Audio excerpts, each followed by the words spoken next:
Hi guys, how are you? So my dear friends, अब अगले question पर चलते हैं। सीएमए फाउंडेशन के हमारे अकाउंटिंग स्टडी मटेरियल की इलस्ट्रेशंस और सॉल्यूशन का ये पूरा का पूरा माय डियर फ्रेंड्स एक सीरीज का काम चल रहा है दोस्तों। अब जो है, आपको मैं एक बार और बात बता दूं कि भाई हमारे जितने इसके एमसीक्यूज थे, जितने ट्रू फॉल्स थे, जितने फिल इन द ब्लैंक्स थे, वो भी मैं आपको करवा रहा हूँ। और उसके भी बहुत सारे सेशंस मैंने अपलोड किए हैं। तो जिन लोगों को वो सेशंस चाहिए हो वो मुझे इसी वीडियो के डिस्क्रिप्शन बॉक्स में लिखकर भेज सकते हैं, राइट।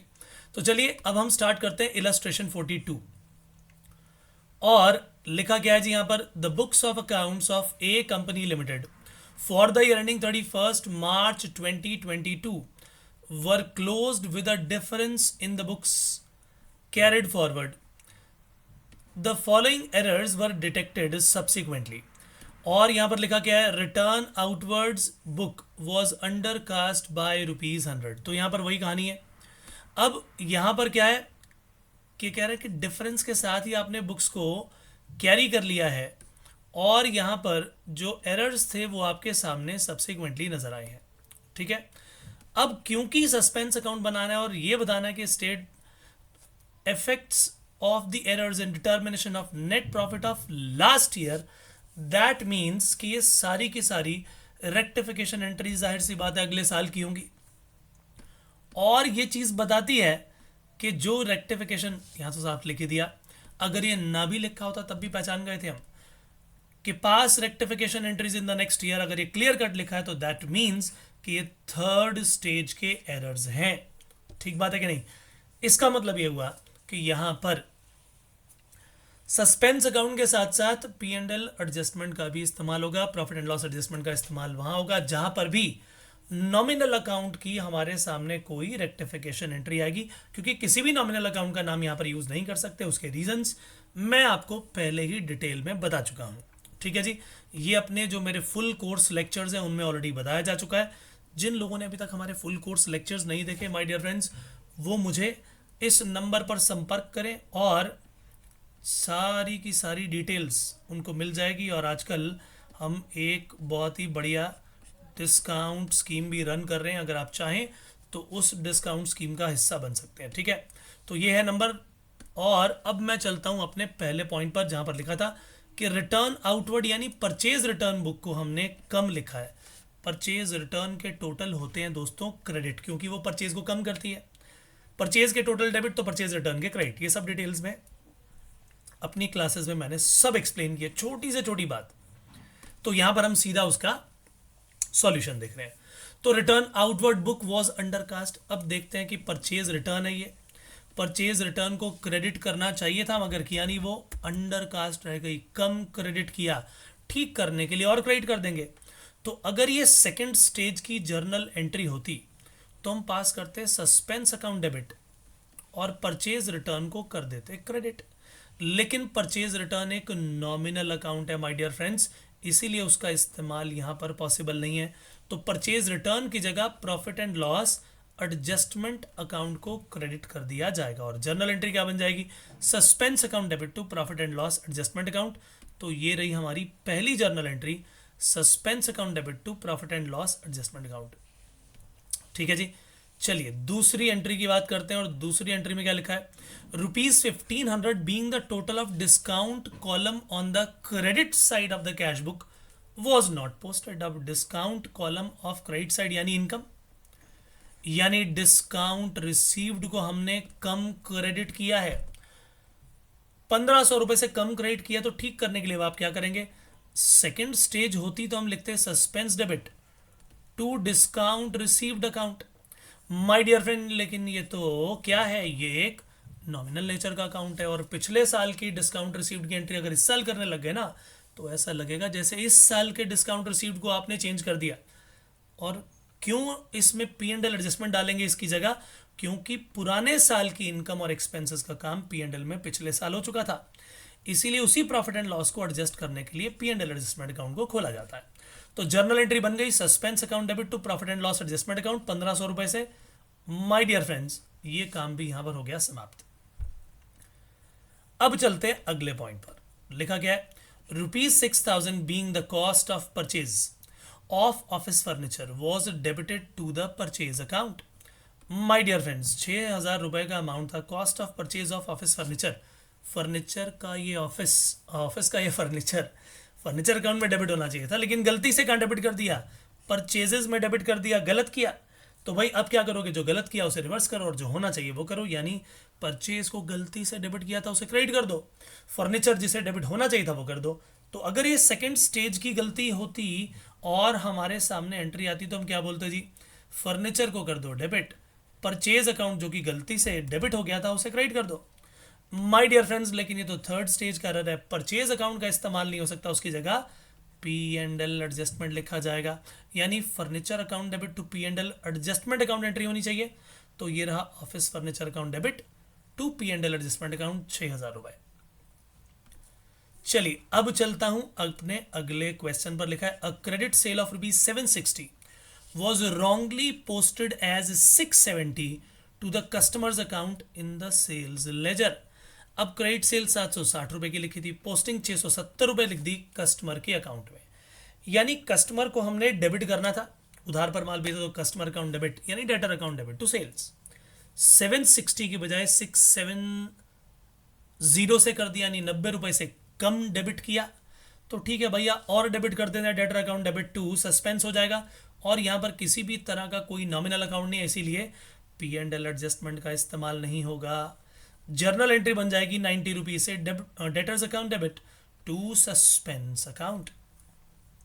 चलिए आगे चलते हैं। अब लिखा है the sales account was under casted by ₹10,000 being the carry over mistakes in the sales day book. यानी आपने सेल्स अकाउंट देखा कि ये तो जी कम लिखा है, कम क्रेडिट किया, तो ठीक है और क्रेडिट कर दो। सेकेंड स्टेज का एरर होता तो suspense account debit to sales कर देते, लेकिन ये थर्ड स्टेज का एरर है, इसीलिए सेल्स जैसे नॉमिनल अकाउंट की जगह P&L एडजस्टमेंट इस्तेमाल होगा। तो suspense account debit to P&L adjustment 10,000 रुपये। माय डियर फ्रेंड्स, ये जर्नल एंट्री आ गई, suspense account debit to P&L adjustment 10,000 rupees. अब लास्ट पॉइंट आ गया, आइए देखें जी क्या लिखा है इसके अंदर। लिखा है closing stock was over casted by 10,000, यानी क्लोजिंग स्टॉक को जब आपने देखा तो इसको इन्वेंट्री में आपने ज्यादा लिख दिया था। स्टॉक को ज्यादा दिखा देने का मतलब क्या हुआ, क्लोजिंग स्टॉक का ज्यादा दिखा देने का मतलब क्या हुआ, आपने बचा हुआ एसेट दिखा दिया ज्यादा।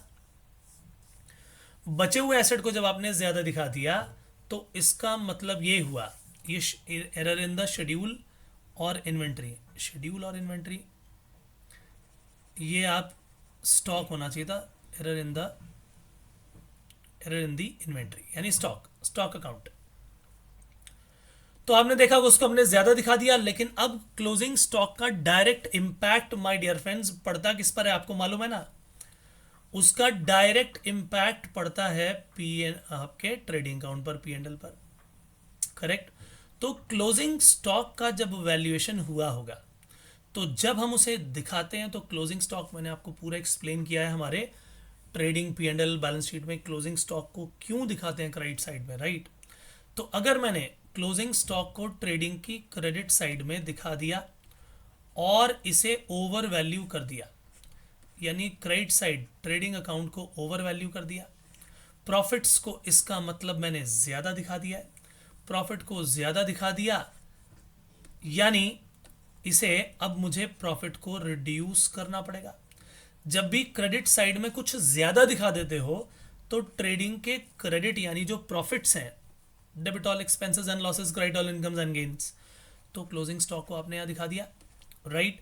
अब आपने इसे यहाँ दिखा दिया ज्यादा करके, तो क्रेडिट साइड को आपने बढ़ा दिया जरूरत से ज्यादा, तो उसे प्रॉफिट को आपने इसका मतलब ओवरस्टेट कर दिया।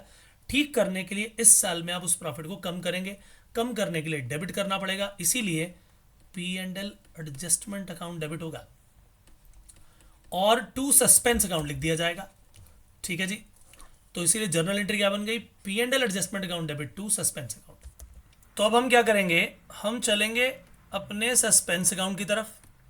सस्पेंस अकाउंट के अंदर जो है हमने क्या करना है, ये देखें क्वेश्चन में साफ तौर पर लिखा था कि हमने यहाँ पर डिफरेंसेस देखे और हमने वो गलतियां अगले साल जाके मिली। इस पूरे क्वेश्चन में सस्पेंस अकाउंट का कोई बैलेंस नहीं बताया गया हमें कि कितना डिफरेंस था, ठीक है कि नहीं। इसीलिए हमने जो भी जर्नल एंट्रीज पास की हैं वो सारी की सारी आप सबसे पहले ले चलिए सस्पेंस और पी एंड एल एडजस्टमेंट में, दोनों एंट्रीज दोनों अकाउंट बना लोगे तो वैसे ही हमेशा बढ़िया रहता है। तो अगर आप दोनों अकाउंट्स देखेंगे तो एक सस्पेंस अकाउंट, इसमें पी एंड एल एडजस्टमेंट नहीं बनाया गया। तो एक काम करते हैं, हम इसे इसके करीब ले चलते हैं और यहाँ पर जो है इसको यहाँ पर इसको करते हैं। तो पहला suspense account debit to P and L adjustment, तो सस्पेंस के डेबिट में जाके to P and L adjustment मैंने 100 रुपये लिख दिया। अब अगली आ गई चीज़ हमारे पास, फिर है suspense debit to P and L adjustment 1500 रुपये। ये लीजिए suspense account debit to P and L adjustment 1500 रुपये। फिर आ गया हमारे पास office furniture debit to P and L adjustment, तो ये पी एंड एल एडजस्टमेंट में जाएगा। Debtor account debit to suspense, suspense को क्रेडिट किया तो बाय डेटर्स आ जाएंगे।